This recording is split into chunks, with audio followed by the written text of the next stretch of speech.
السلام علیکم ورحمۃ اللہ۔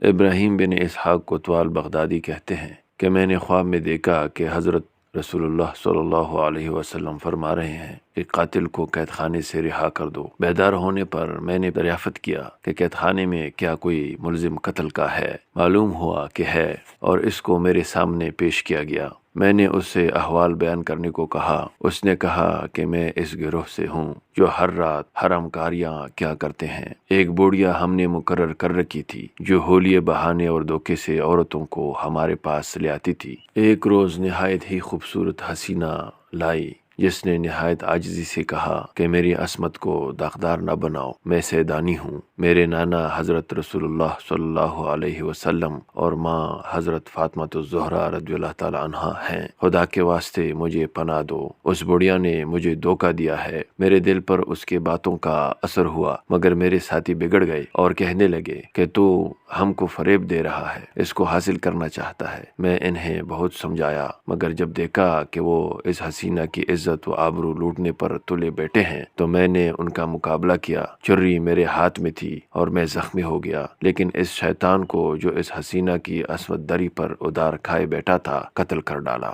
میں نے حسینہ کو اشارہ کیا، وہ ہمیں لڑتا ہوا دیکھ کر چپ چاپ فرار ہو گئیں۔ غول غپاڑا سن کر لوگ جمع ہو گئے۔